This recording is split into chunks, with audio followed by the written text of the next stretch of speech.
दिलीप जी, मैं आपसे ये समझना चाहूंगी और ये चारों से ये सवाल है जिसको हिंदुस्तान में सब समझना चाहते हैं कि क्या तालिबान अगर अफगानिस्तान पर काबिज हो जाता है तो भारत को उससे रिश्ते नहीं रखने चाहिए? क्या ये मुमकिन है आज की दुनिया में, या फिर भारत में भी इस समय चल रहा होगा ये सोच विचार कि किस तरह के रिश्ते हो सकते हैं तालिबान लेड अफगानिस्तान से? तालिबान की सत्ता तो वहां पर स्थापित हो चुकी है। केवल एक पंजशीर वैली है और कुछ बगलान के कुछ डिस्ट्रिक्ट हैं जहां पर उनका अधिकार नहीं है। उसके अलावा उनका अधिकार हो चुका है, काबुल पर तो उनका पूरा अधिकार हो चुका है। अब आपका सवाल था कि क्या भारत को इस तालिबान के साथ संबंध स्थापित करने चाहिए या नहीं। किसी भी संबंध को स्थापित करने के लिए पहले तालिबान को अपनी सरकार की घोषणा करनी होगी। अभी सरकार की घोषणा हुई नहीं है। उसके बाद तालिबान को ये दिखाना होगा कि उन्होंने कानून व्यवस्था वहां पर स्थापित कर दी है काबुल में या काबुल के आसपास, ताकि वायु सेवाएं शुरू हो सकें।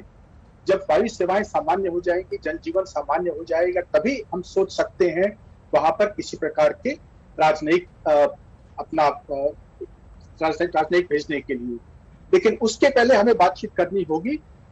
ये सत्ता केवल सत्ता परिवर्तन नहीं है तालिबान अफगानिस्तान में, ये एक आमूल परिवर्तन हो गया है।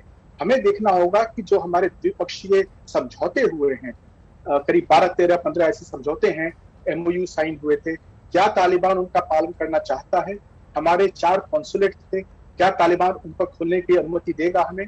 तो हमें इन सब बातों पर बातचीत करनी होगी और बातचीत करने के बाद ही जब हम पूरी तरह आश्वस्त हो जाएं कि हमारे हित और जो हमारे द्विपक्षीय संबंध हैं और जो अफगान नागरिक हैं उनके हितों की रक्षा होगी, तभी हमें संबंध स्थापित करने का प्रयास करना चाहिए या उस पर राजी होना चाहिए। हमें वो गलती नहीं करनी चाहिए जो हमने 1950 में की थी, जब कम्युनिस्ट पार्टी चीन में सत्ता में आई थी। तो हमने पहले उन्हें राजनीतिक मान्यता दे दी और उसके बाद बातचीत को शुरू करने की लालसा में हमारा कॉन्सुलेट है और हमारे जो बॉर्डर हैं वो सब, तो सारी बातें खुली रह गई और हमने मान्यता दे दी। तो हमें वो गलती नहीं करनी चाहिए। हमें अपने हितों की रक्षा करते हुए आगे बातचीत करनी चाहिए और जब हम आश्वस्त हो जाएं तभी हमें किसी प्रकार की राजनयिक संबंध की स्थापना करनी चाहिए। अम्बेसडर सज्जनार, अगर ऐसा हम करते हैं तो इसकी शुरुआत अब से होनी है। भारत को अपनी तरफ से ये शुरुआत करनी होगी। ये अभी जिस तरह का पसुपेश है, अभी जिस तरह से हम देख रहे हैं कि सब वहां से निकल कर आना चाहते हैं, अगर अफगानी भी आना चाहते हैं और आ ही रहे हैं, वहां के जो MPs हैं वो सब हिंदुस्तान में शरण लिए हुए हैं, तो ऐसी परिस्थिति में भारत का रुख कैसे नापतोल कर आगे बढ़ेगा? देखिए, आपने बिल्कुल ठीक कहा श्वेता जी। जो भारत का रुख नाप तोल कर आगे बढ़ेगा, हम कोई ऐसी जल्दी में नहीं है जो उनको अभी काबुल को उन्होंने वो कर लिया है, अपने कब्जे में कर लिया है, पूरे देश को अपने कब्जे में कर लिया है। एक छोटा हिस्सा पंजशीर का अभी वहां पर बाकी है।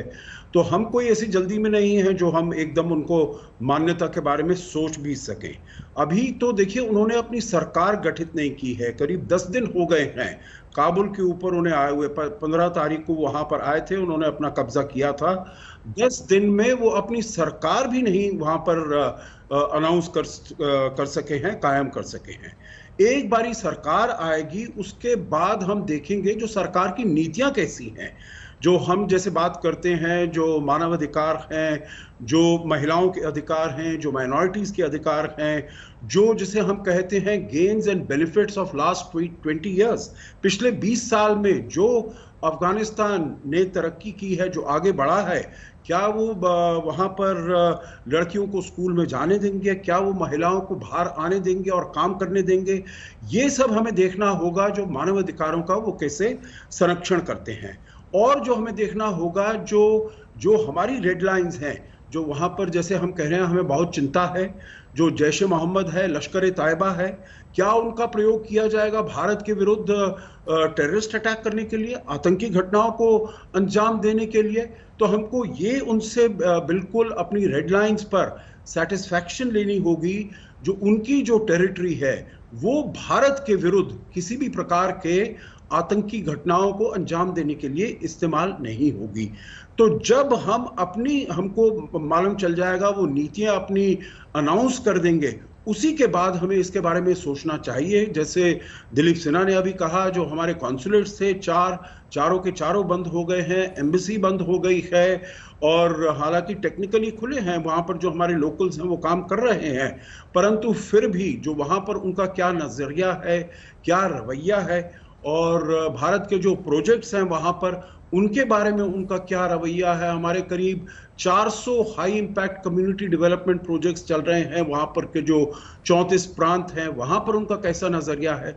तो ये सब हमको पहले जानना होगा, उसके बाद ही हम कुछ ऐसा निर्णय कर सकते हैं। और आखिरी बात मैं इसमें यह कहूंगा श्वेता जी, जो हमको और जो डेमोक्रेटिक वर्ल्ड है उसके साथ भी हमें बातचीत करनी होगी, देखना होगा उनका कैसा रुख है, कैसा नजरिया है। मेरे विचार से इसमें सब चीजों में इंडिपेंडेंट एक एक करके वो नहीं डिसीजन लेना चाहिए। पूरी दुनिया को, कम से कम डेमोक्रेटिक वर्ल्ड को, क्योंकि अपने जो पड़ोसी हैं, चीन है, रूस है, ईरान है, टर्की है, इनके तो द्वारा हम जो स्टेटमेंट्स आ रहे हैं वो देख रहे हैं जो काफी पॉजिटिव हैं। उनकी तो एम्बेसी भी बंद नहीं हुई है, रूस की और चीन की, पाकिस्तान की तो एम्बेसी भी वहां पर बंद नहीं हुई है। तो इसीलिए उनके बारे में हम नहीं सोचेंगे, उनके अपने हित हैं, वो देख रहे हैं, वो बातचीत कर रहे हैं, वो कैसे तालिबान उनके हितों का पूरी तरीके से संरक्षण करेंगे, ये उन्होंने उनको प्रॉमिस कर दिया है, परंतु हमारे हितों का कैसे संरक्षण किया जाएगा ये हमको देखना होगा। इसी को हम, जब हमें पूरी इसके बारे में सांत्वना मिल जाएगी, तभी सेटिस्फैक्शन मिलेगी, तभी हम आगे का कोई कदम उठाएंगे।